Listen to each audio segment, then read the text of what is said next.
اور اس کے باوجود 37 میں سے 30 بائی الیکشن ہم جیت جاتے ہیں. لیکن بدقسمتی سے میں اب کیا کہوں کہ مجھے تو اس سوچ کی نہیں سمجھ آ رہی.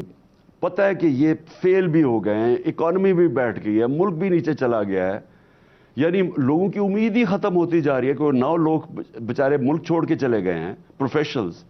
یعنی کبھی اس طرح کی ظلم نہیں کیا گیا پولیٹیکل ورکرز کے اوپر جو ہمارے پہ کر رہے ہیں, صرف اس لیے کہ کسی طرح ہم ایکسیپٹ کر جائیں ان چوروں کو. خان صاحب ایکسٹینشن تو آپ تو یہ بھی باجوہ صاحب بھی کہہ چکے ہیں, جنرل باجوہ, کہ آپ نے تو ان کو لائف ٹائم ایکسٹینشن آفر کر دی تھی. If it was just about extension, اور پھر اگر ایکسٹینشن کی بات تھی تو پھر امریکہ کا رول کہاں چلا گیا؟ پہلے تو یہ چیز جھوٹ ہے کہ لائف ٹائم آپ نے نہیں کی. ہم نے تو ان کو کہا تھا کہ میری میٹنگ ان سے اقتدار چھوڑنے کے بعد 2 میٹنگز ہوئی تھی. اس کا صرف مقصد یہ تھا کہ آپ الیکشنز کروا دیں, اور میں ان کو کہہ رہا تھا کہ الیکشنز کے بغیر آپ کے پاس راستہ ہی کوئی نہیں ہے. جس طرح ملک تیزی سے نیچے جا رہا ہے, میں تب بھی کہہ رہا ہوں, اب بھی یہی کہہ رہا ہوں کہ سوائے الیکشنز کے آپ کے پاس کوئی راستہ نہیں ہے. جب میری گورنمنٹ انہوں نے ہمیں جب انہوں نے لوگوں کو خرید کے ہمارے لوٹے کی اور ہمارے اسٹیبلشمنٹ نے ہمارے الائز کو دوسری طرف بھیج دیا, تو میں نے الیکشنز اناؤنس کر دیے, اور تب یہی بینچ بیٹھا, سو موٹو ایکشن لیا گیا, 12 بجے عدالتیں کھلی, اور انہوں نے ہمارا جو الیکشنز تھا اس کو رد کر دیا. حالانکہ میرے خیال میں کہ عوام بیسٹ, ایک جمہوریت میں عوام کو فیصلہ کرنے تھا, وہ نہیں ہوا. تو اب یہ آئرنی ہے کہ وہی جب سو موٹو ایکشن الیکشنز کے لیے کر رہے ہیں تو یہ سارے کھڑے ہو گئے ہیں, یہ جو پی ڈی ایم. لیکن وہ اس سے پہلے جنرل باجوہ کو الیکشنز کے لیے کیونکہ فلڈز آ گئے تھے, تو انہوں نے کہا کہ اگر آگے چلا جائے, تو ہم نے کہا الیکشنز کے لیے ایکسٹینشن.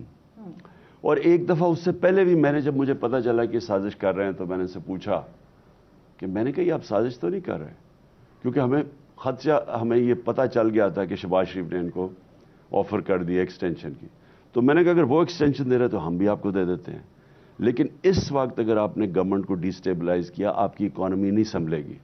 وہ میں نے شوکت ترین کو بھی بھیجا سمجھانے کے لیے کہ ملک کے حالات, ہم نے اتنی مشکل سے اکانومی کو سنبھالا ہوا تھا, کیونکہ یہ تو بینکرپٹ اکانومی چھوڑ کے گئے تھے نا. پھر 2 سال کووڈ-19 کا اس کی تباہی میں تھی. اس کے باوجود جب اکانومی اتنی تیزی اوپر جا رہی تھی, یہ بھی کیا شوکت ترین بھی, کہ اگر آپ اس وقت اکانومی کو ڈی اسٹیبلائز اگر کیا, ان سے سنبھلی کی نہیں, اور وہی ہوا. سو 1 سال کو پورا ہم اگر دیکھ لیں, الیکشن تو نہیں ہوئے, آگے بھی لگ رہا ہے کہ الیکشن نہیں ہوں گے. آپ کو کیا لگ رہا ہے کہ کورٹ اتنا پریشر ہے اس وقت ہر طرف سے, خود کورٹ کا اپنے اندر ڈویژن ہے, کیا کر سکتا ہے چیف جسٹس؟ دیکھیں الیکشنز کیسے نہیں ہوں گے, میں صرف سوال یہ پوچھتا, میں پنجاب اور پختونخوا کی بات کر رہا ہوں. جب آئین کے اندر اس میں کوئی گنجائش ہی نہیں ہے کہ 90 ڈیز میں جب آپ اسمبلیز ڈیزالو کرتے ہیں, 90 ڈیز میں الیکشن ہونے ہیں. یہ چاہے آپ کو وکیل بھی نہیں ہونے کی ضرورت, جج تو دور کی بات ہے. کوئی بھی مجھے سمجھا دے کہ یہ کیسے 90 دن سے آگے جا سکتے ہیں, کیونکہ آئین نے خاص طور پہ, ہماری ایک تاریخ تھی کہ جب جنرل ضیاء الحق نے کہا کہ میں 90 دن میں کرواؤں گا, اور پھر 11 سال ہو گئے. اس کے بعد سب کو پتہ ہے کہ آپ کسی صورت 90 دن سے زیادہ آگے نہیں جا سکتے. اب یہ ڈرے ہوئے ہیں, وہ ڈرے اس لیے ہوئے ہیں کہ ابھی وہ پنجاب کی کوئی سروے بھی چھپی ہے جس میں کوئی 220 سیٹیں تحریک انصاف کی اور 50 نون لیگ کی ہیں. تو اس سے ان کو خوف آیا ہوا ہے, الیکشن سے ڈرے ہوئے ہیں. بائی الیکشن جب 30 جیت گئے 37 میں سے, تو یہ اب ڈرے ہوئے ہیں کہ دھاندلی کے باوجود بھی اب یہ نہیں ہرا سکتے تحریک انصاف کو, اس لیے بھاگ رہے ہیں الیکشن سے. سو آپ کو لگتا ہے کہ الیکشن ڈیلے کرنا کا فیصلہ صرف پی ڈی ایم کا ہے؟ دیکھیں پی ڈی ایم ہے کیا, پی ڈی ایم تو ہے ہی کچھ نہیں. 12 جماعتوں کا کوئی اتحاد ہوتا ہے. وہ لوگ جو 20-25 سال ایک دوسرے سے جیلوں میں ڈال رہے تھے, ایک دوسرے کو چور کہہ رہے تھے, کرپٹ کہہ رہے تھے, وہ آج اکٹھے صرف ایک وجہ سے ہیں. ان کو ڈر لگا ہوا ہے کہ اگر عمران خان اقتدار میں آ جاتا ہے, جو این آر او 1100 ارب روپے کی انہوں نے اپنی چوری معاف کروائی ہے, ان کو ڈر لگا ہوا کہ وہ خطرے میں ہو جائے گی. اس کی وجہ سے یہ اکٹھے. سو یہ تو سروس کہہ رہے ہیں بار بار کہ ابھی اگر الیکشن ہوتے ہیں تو آپ جیت جائیں گے اور میجورٹی سے جیت جائیں گے, لیکن آپ پھر کریں گے کاروائیاں انتقامی؟ ہم نے دیکھا کہ زبردست انتقامی کاروائیاں ہوئی ہیں ابھی اس پی ڈی ایم کے ٹائم میں. چھوٹے چھوٹے بچوں کو اٹھایا ہے, ان کے ساتھ برا سلوک کیا ہے. بہت سارے تو انسنگ ہیروز ہیں جو کسی کو پتہ ہی نہیں ہے, جو ہمیں ملتے ہیں ادھر, ان کو ڈرا دھمکا دیا اور ڈر گئے لوگ. آپ بھی یہی کریں گے؟ انہوں نے بڑا ظلم کیا, اور اس سے ذرا موازنہ کریں کہ جب ہم 3.5 سال اقتدار میں تھے 4 یا 5% نئے کیسز بنے, باقی سارے 95% ان کے دور کے کیسز تھے. ہم نے تو کیسز بنائے نہیں. آصف زرداری کا پرانا تھا, یہ سب کا, نواز شریف کا پینما میں پکڑا گیا, یہ اور اس کی بیٹی, ان کے اوپر وہ کیسز تھے. گریونس ان کو بہت مریم نواز خاص طور پہ بتاتی ہیں, خاتون ہیں, ان کے ساتھ کیا ہوا, مطلب آپ سنتے ہی ہوں گے, ان کو بھی گریونسز تو ہیں. دیکھیں 2 چیزیں پہلے فرق کر دینا کہ ہم نے کتنے کیسز بنائے. میرے پہ 143 کیسز ہیں, ٹھیک, ایک دن میں 15 کیسز ہیں. یعنی یہ کوئی ہارڈنڈ کرمنل بھی وہ, یعنی اگر سال کی ایوریج نکالے تو 3 کیسز ہفتے میں نہیں کر سکتا, کرمنل بھی نہیں کر سکتا. تو یہ جو انہوں نے میرے پہ کیسز لگائے ہیں, اور ایسے اسٹوپڈ کیسز ہیں, غداری کے ہیں, ٹیررزم کے ہیں, یعنی دہشت گردی کے کیسز ہیں, پتہ نہیں وہ ذل شاہ کے قتل کا بھی کیس ہے. تو اس طرح کے کیسز ہیں, وہ کوئی مانتا ہی نہیں ہے. قوم مجھے 50 سال سے جانتی ہے, میں نے آج تک اس ملک کا ایک قانون نہیں توڑا. کرکٹ بھی کھیلتا تھا, کبھی کسی نے میچ فکسنگ کی میرے دور میں بات نہیں کی. تو یہ قوم نہیں مانتی, لیکن یہ صرف اور صرف انتقامی کارروائی ہے. ان کے کیسز سب پرانے تھے. مریم کے اور نواز کے یہ پینما میں پکڑے گئے تھے. پہلے آپ کو یاد ہوگا کہ میری لنڈن تو چھوڑو, پاکستان میں بھی پراپرٹی نہیں. پھر پینما کا انکشاف ہوتا ہے تو بھائی کہتا ہے الحمدللہ یہ مریم کی پراپرٹیز ہیں. تو یہ تو پکڑے گئے نا رنگے ہاتھ. اس کے اوپر ان سے سوال ہوا, اور یہ پتہ نہیں, یعنی ہماری بدقسمتی ہے کہ جب پکڑے بھی گئے, بڑے بڑے لنڈن میں 4 محلات میں رہتے ہیں, اور اس کے بعد بیٹا کوئی ہائیڈ پارک میں, وہ کوئی اربوں روپے کی پراپرٹیز ہے, اور ان کی پتہ نہیں کتنی اور پراپرٹیز ہے بے نامی. تو یہ بجائے یہ بتانے کے کہ ہمارے پاس کدھر سے آئیں پراپرٹیز. میرے جب انہوں نے میرے پہ کیس کیا, میرا لنڈن میں فلیٹ تھا جو بیچ کے میں نے یہ بنی گلا میں پراپرٹی لی ہے. میں نے کوئی 8 مہینے کیس تھا, میں نے ایک ڈیٹیلز دی کہ میں نے کتنے پیسے سے کون سی انکم تھی. 40 سال پرانے کانٹریکٹ دکھائے. ان کانٹریکٹ سے میں جب کرکٹ کھیلتا تھا میں نے ان سے خریدا وہ فلیٹ, بیچا کتنے کا, منی ٹریل دی. انگلینڈ سے پیسہ پاکستان آ رہا ہے بینکوں کے تھرو, وہ منی ٹریل دکھائی. میاں بیوی کے, میری اور جمائمہ کے جو ٹرانزیکشن تھا, وہ کبھی کوئی میاں بیوی کے ٹرانزیکشن کی بات نہیں کرتا. وہ ٹرانزیکشن کی بینک سٹیٹمنٹس دکھائیں. میں کرکٹر تھا, میں کوئی پبلک آفس ہولڈر نہیں تھا. یہ پرائم منسٹر ہو کے انہوں نے لنڈن میں فلیٹس لیے ہیں. ایک ڈاکیومنٹ نہیں بتا سکتے کہ پیسہ یہاں سے باہر کیسے گیا, چوری کا پیسہ تھا. اب وہ یہ نہیں کہہ رہے, ان کا اور ہی کوئی تھنکنگ ہے. وہ یہ کہہ رہے ہیں کہ کسی کی جرت کیسے ہوئی ہمارے اوپر کیس کرنے کی. ہم نے تو کیس نہیں کیے تھے. جرت کیسے ہوئی کہ ہم نے وہ قانون کے مطابق ان کو جیل میں ڈالا. اس کا یہ ہے, وہ اپنے آپ کو قانون سے اوپر سمجھتے ہیں. یہ شریف خاندان ہمیشہ بچتا رہا ہے. یہ چوری 30 سال سے کر رہے ہیں. حدیبہ پیپر مل میں کوئی بچ ہی نہیں سکتا تھا. اسحاق ڈار کی اس کی 164 کی سٹیٹمنٹ ہے کہ یہ شریف خاندان کے لیے منی لانڈرنگ کرتا تھا. سو یہ کہتا ہے, وہ کہتا ہے میں منی لانڈرنگ, سارے بینک اکاؤنٹس اویلیبل تھے. قاضی فیملی انگلینڈ میں تھی, کیسے وہی فیک اکاؤنٹس, ان کے پیسہ بھیجا اور پھر ریمیٹنسز دکھا دیے. وہی جو اب یہ جو ان کے سارے کیسز ہیں, اب یہ شہباز شریف کے اوپر ٹی کیسز ہیں, زرداری کے جو فیک اکاؤنٹ, سارے کیسز ہیں. یہاں سے ہنڈی حوالے سے پیسہ باہر بھیجا چوری کا, ادھر سے ریمیٹنسز دکھا کے وہ پیسہ واپس لے آئے جس کی ضرورت ہے, باقی ان کا پیسہ باہر پڑا ہے. اب پوائنٹ یہ ہے کہ ان کا جو میرے خلاف جو گلا وہ یہ نہیں ہے کہ میں نے ان کے اوپر کوئی کیسز بنائے ہیں, سوائے شہباز شریف کے جو 2 مقصود چپڑاسی FI کا کیس 16 ارب کا, اور جو 8 ارب کا TT کا کیس تھا. باقی سارے پرانے کیس. ان کا گلا یہ ہے کہ ہماری جرت کیسے پڑ گئی اس رائل خاندان کو جیل میں ڈالنے کی. لیٹ سے آپ کی گورنمنٹ دوبارہ آتی ہے, آپ پرسیو کریں گے ان کیسز کو؟ دیکھیں فریہ, میں نے ایک مثال دی کل بھی, میں آج پھر دیتا ہوں. دیکھیں رول آف لا کیا ہوتا ہے, انصاف کیا ہوتا ہے. قانون کے سامنے سب ایک برابر. جس معاشرے کے اندر رول آف لا ہوتا ہے وہاں یہ ورڈ استعمال کرتے ہیں لیول پلینگ فیلڈ. ادھر لوگوں کو موقع ملتا ہے اوپر آنے کا. وہ معاشرہ آزاد ہو کے وہ پھر اوپر آتا ہے, خوشحالی آتی ہے وہاں. میں آپ کو مثال دیتا ہوں. اس وقت ڈنمارک اور پاکستان کی میں مثال دیتا ہوں.